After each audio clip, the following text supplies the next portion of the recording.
لبيك اللهم لبيك لبيك لا شريك لك لبيك إن الحمد والنعمة لك والملك لا شريك لك. بسم الله الرحمن الرحيم. السلام عليكم ورحمة الله وبركاته.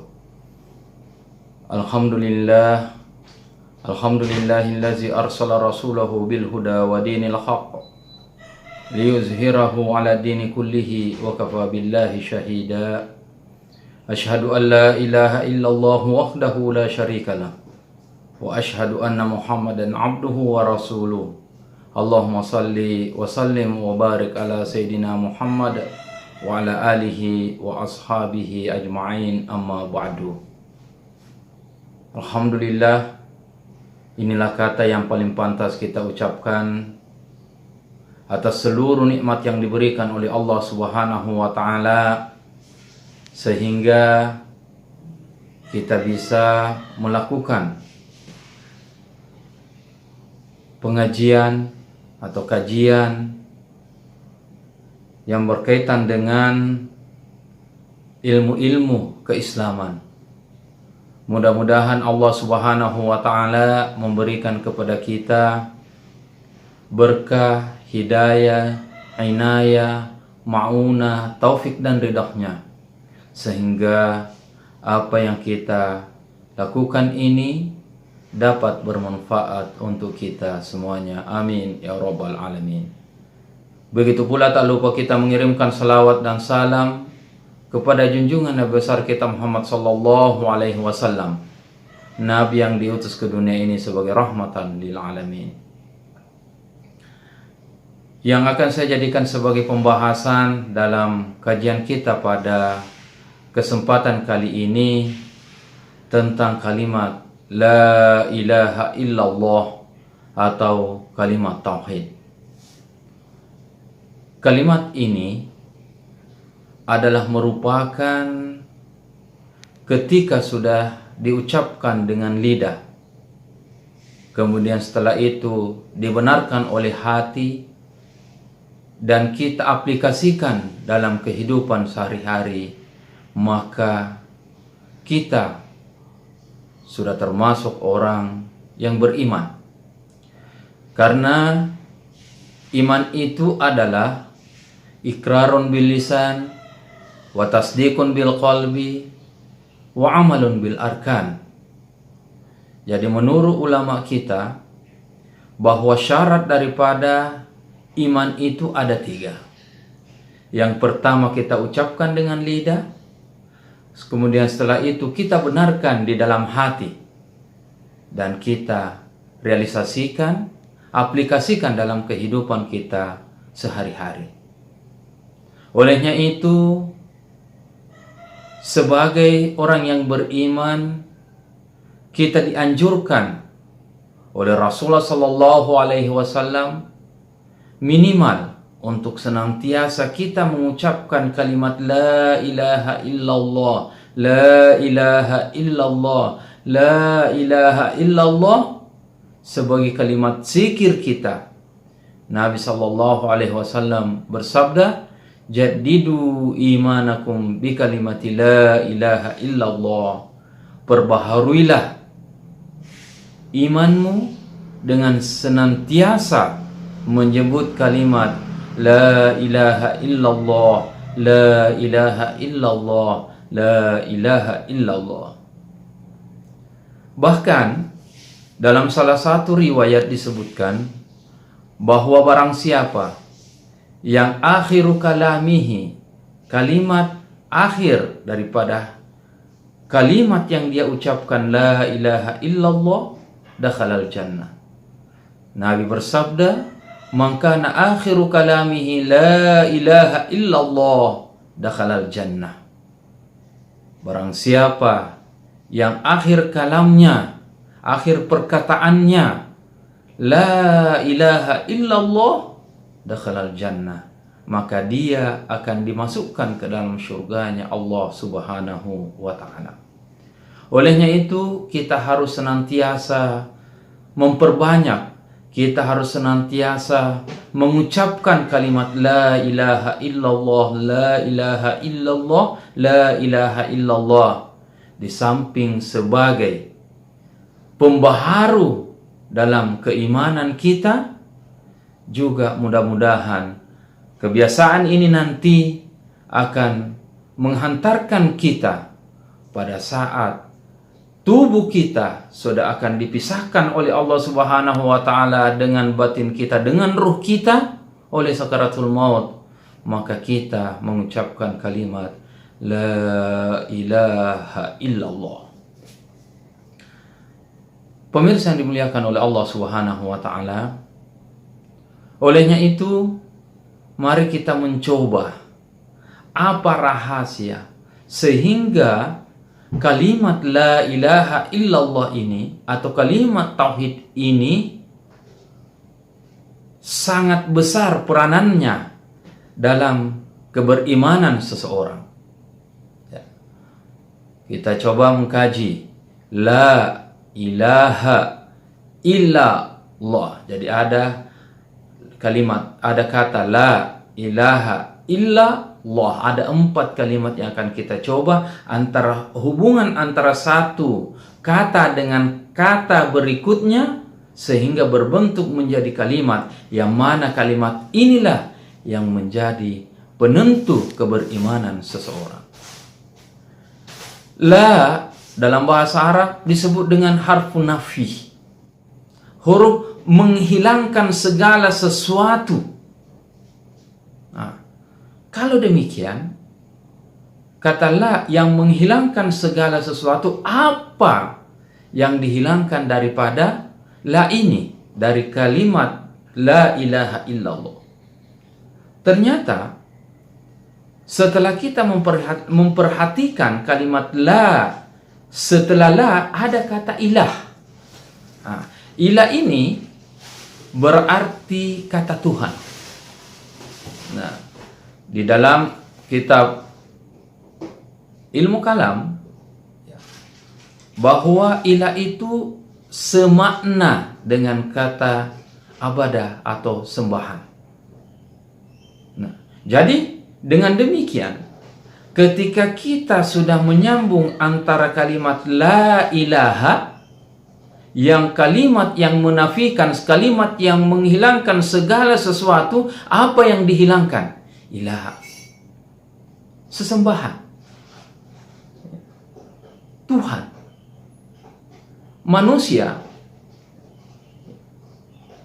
pada saat terbentur atau merasakan sesuatu yang kurang dalam dirinya, maka pada saat itu dia akan mencari siapa yang dapat membantu untuk memenuhi daripada kekurangannya itu.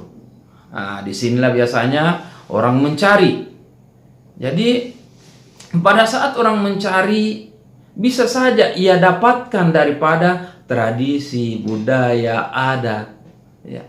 Dia bisa saja mencari daripada kebiasaan-kebiasaan yang sering mereka lihat dalam kehidupan sehari-harinya. Nah, disinilah perlunya para pendengar yang dimuliakan oleh Allah Subhanahu wa taala, harus kita selektif, harus berhati-hati. Karena ketika kita salah, maka ini akan mempengaruhi daripada keyakinan dan keimanan kita kepada Allah Subhanahu wa taala. Jadi biasanya ya, dalam kehidupan sehari-hari orang sakit.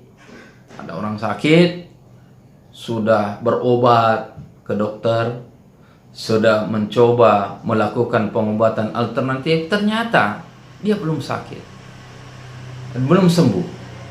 Nah, ternyata setelah dia frustasi, dia putus asa, maka kadangkala sudah tidak mempergunakan akal sehatnya. Ya. Pergilah ke dukun, pergilah ke sandro mempertanyakan, kira-kira Kenapa penyakitnya ini tidak bisa sembuh? Apa yang menyebabkan? Nah, karena dia bertanya kepada Sandro, yang mana Sandro ini yang mempunyai kebiasaan dan tradisi ketika ada yang terjadi seperti itu, dia menghubungkan sesuatu dengan hal-hal yang mistis. Dia mengatakan, mungkin waktu kamu naik rumah, kamu tidak macera, kamu tidak sembelih binatang.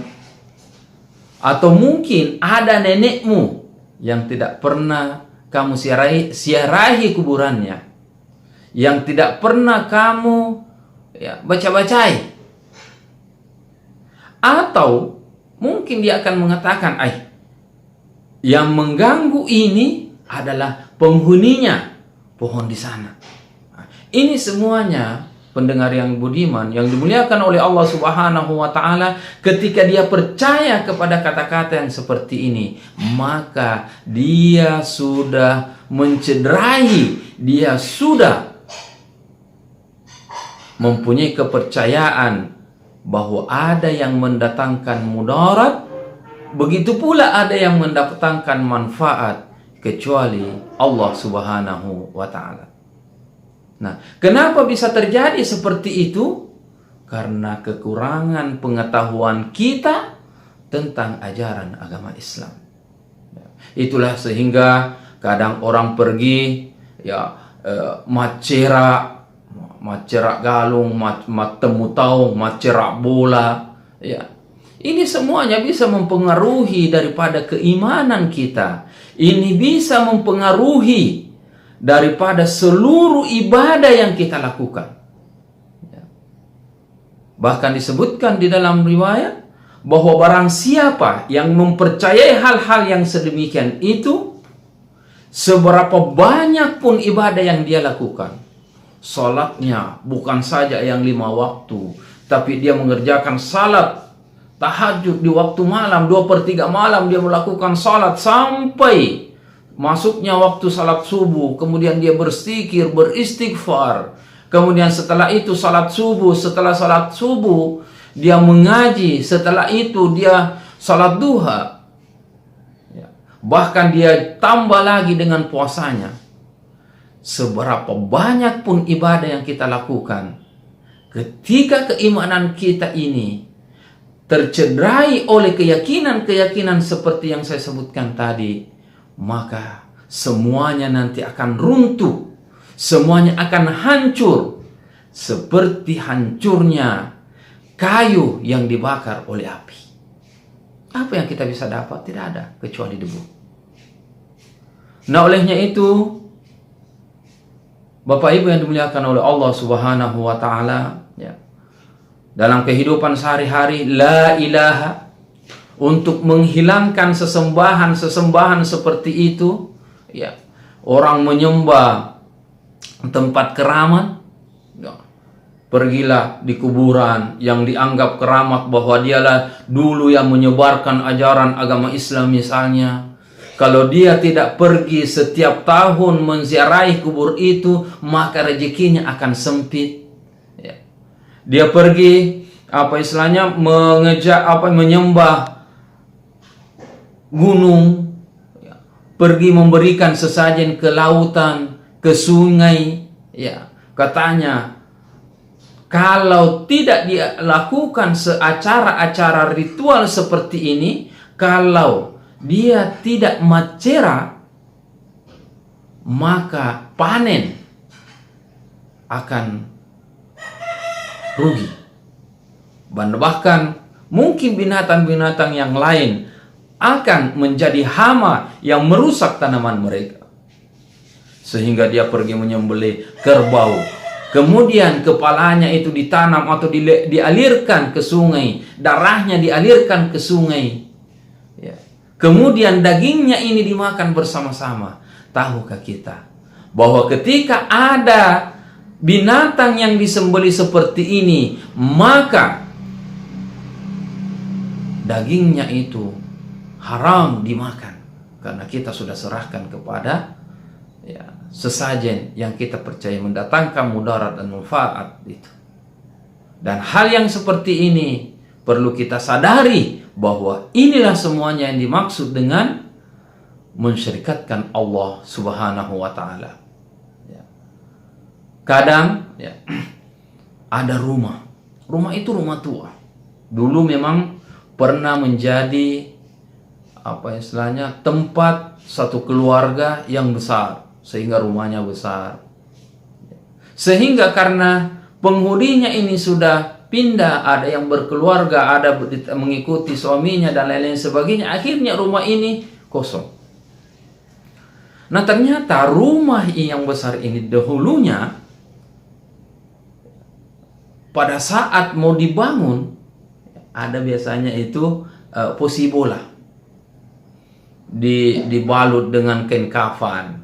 Kemudian setelah itu dipagari lagi dengan seng. Kenapa? Katanya supaya tidak dikencingi oleh binatang dan lain-lain sebagainya, banyaklah. Karena keyakinan mereka kalau itu dikotori, dikencingi oleh binatang, maka nanti yang tinggal di rumah itu akan mendapatkan banyak cobaan-cobaan, akan mendapatkan banyak ujian-ujian. Akhirnya dia lakukan seperti itu. Dia bungkus dengan kain kaci, dengan kain kafan. Kemudian pada saat dia naik rumah, dia macerak, sembelih kambing, sembelih kerbau. Darahnya itu diambil, kemudian dibasuh di posibola tersebut, dibasuh di atas pintu masuk. Kemudian kadang dikasih daun-daunan, dikasih pepohonan yang menurut mereka itu bahwa inilah merupakan penangkal daripada syaitan, penangkal daripada makhluk-makhluk halus yang dapat memberikan penyakit kepada orang yang tinggal di tempat itu, atau bahkan dapat menyempitkan rezekinya orang yang tinggal di tempat itu.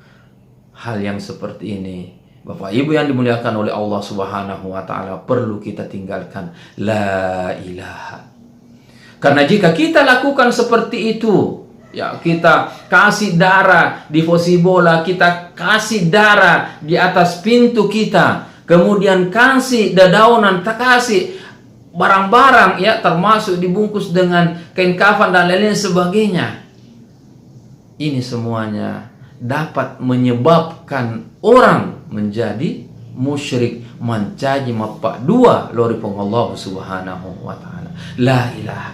Hilangkan semuanya itu, hilangkan. Karena kita sudah mengucapkan dan kita sudah meyakini, bahkan dan kita sudah mengaplikasikan dalam kehidupan kita, la ilaha, tidak ada Tuhan. Setelah kita meniadakan semuanya ini, baru kita illa istisna, kecuali ada. Siapa itu? Allah Subhanahu wa Ta'ala. Kita serahkan segalanya kepada Allah Subhanahu wa Ta'ala. Kita mau masuk rumah, kita serahkan kepada Allah Subhanahu wa Ta'ala. Rezeki kita, umur kita, kesehatan kita, kita serahkan illallah. Tidak ada lain kecuali Allah Subhanahu wa Ta'ala. Nah, bagaimana caranya? Minimal ketika misalnya kita mau masuk rumah, kita membaca Rabbi adkhilni mudkhala sidqin wa akhrijni mukhraja sidqin waj'alni min ladunka sultanan nasira wa qul ja'al haqqu wa zahaqal batilu innal batila kana zahuqa. Ini yang kita baca. Ya Allah, Rabbi adkhilni mudkhala sidqin. Ya Allah, masukkanlah saya dengan suatu kebenaran. Wa akhrijni mukhraja sidqin, dan keluarkan saya dengan mengeluarkan dengan kebaikan. Waj'alli, dan jadikanlah darimu, min ladunka, dari sisimu, jadikan kepada saya dari sisimu, sultanan nasira, penguasa yang dapat memberikan pertolongan. Wa qul ja'al haqqu, dan katakanlah apabila kebenaran itu datang, wa zahaqal batilu, maka kebatilan-kebatilan itu akan pergi. Innal batila kana zahuqa, karena kebatilan itu pasti akan hilang, pasti akan sirna. Di ayat yang lain Allah mengatakan, "Wa may yatawakkal 'alallahi fahuwa hasbuh." Barang siapa yang menyerahkan segala urusannya kepada Allah, maka cukuplah itu. Nah, olehnya itu, Bapak Ibu pemirsa yang dimuliakan oleh Allah Subhanahu wa taala, marilah kita benar-benar merealisasikan daripada kalimat yang kita ucapkan, kalimat tauhid, kalimat menyatukan Allah, kalimat yang mengesahkan Allah, sehingga semua Tuhan-Tuhan, semua sesembahan, semua yang kita yakini yang dapat memberikan manfaat dan juga mendatangkan mudarat kecuali dari Allah, kita hilangkan semuanya, kita nafikan semuanya. Ya. Karena kita harus tahu bahwa segala sesuatu yang ada di muka bumi ini ada penciptanya. Dan ciptaan yang paling mulia di sisi Allah adalah manusia. Olehnya itu, ketika ada manusia yang masih mencari kekuatan-kekuatan, masih mencari sesembahan-sesembahan, masih mencari Tuhan-Tuhan selain daripada Allah Subhanahu wa taala, adalah orang yang bodoh. Itulah namanya jahiliyah. Orang jahiliyah itu menyembah patung, Lat, Uzza, wal Manat. Dia bikin patung sendiri kemudian dia sembah. Setelah dia sembah, dia lapar, dia makan patungnya. Itu artinya orang bodoh. Dia menyembeli, kemudian dia pakai macera darahnya, kemudian dia makan. Ini, ingat Bapak Ibu yang dimuliakan oleh Allah, kata Nabi, azibhu hiyal ibadah. Penyembelihan itu adalah ibadah, bagian daripada ibadah. Nah, kalau Anda menyembeli bukan karena Allah, bukan karena bayar kurban, bukan karena Anda membayar dam pada saat melakukan pelanggaran-pelanggaran ihram, pada saat melaksanakan ibadah haji dan atau umrah, pada saat Anda menyembeli untuk akikah, selain daripada itu adalah azibhu ibadah, penyembahan selain daripada Allah Subhanahu wa taala, karena itu tidak masuk dalam kriteria syarat yang telah ditentukan oleh ajaran agama kita. Boleh saja kita menyembeli, tidak ada apa-apa, tidak masalah. Yang penting tidak ada niat kita untuk bahwa ketika saya tidak macera, ketika saya tidak menyembeli, maka hidup saya akan sempit. Mungkin saja keluarga saya banyak yang terkena penyakit. Olehnya itu, mari kita betul-betul meyakini dengan keyakinan sepenuhnya bahwa la ilaha illallah, tidak Tuhan, tiada sesembahan kecuali yang kita sembah, yang kita jadikan sebagai penghambaan diri hanya kepada Allah Subhanahu wa taala. Nah, kenapa kita harus menyembah Allah Subhanahu wa taala? Karena Allah mempunyai sifat 20, ya, yang mana sifat ini merupakan kelebihan dan keutamaan yang dimiliki oleh Allah Subhanahu wa taala, yang mana lawannya itu adalah mustahil yang dimiliki oleh manusia. Jadi sifat Allah Subhanahu wa taala yang 20 inilah nanti kita akan bisa lihat, kita akan kupas satu persatu manakah sifat-sifatnya Allah yang 20 itu yang dimiliki oleh Allah, yang tidak dimiliki oleh makhluknya termasuk kita manusia. Ini yang sempat saya sampaikan, kurang dan lebihnya mohon dimaafkan. Wassalamualaikum warahmatullahi wabarakatuh.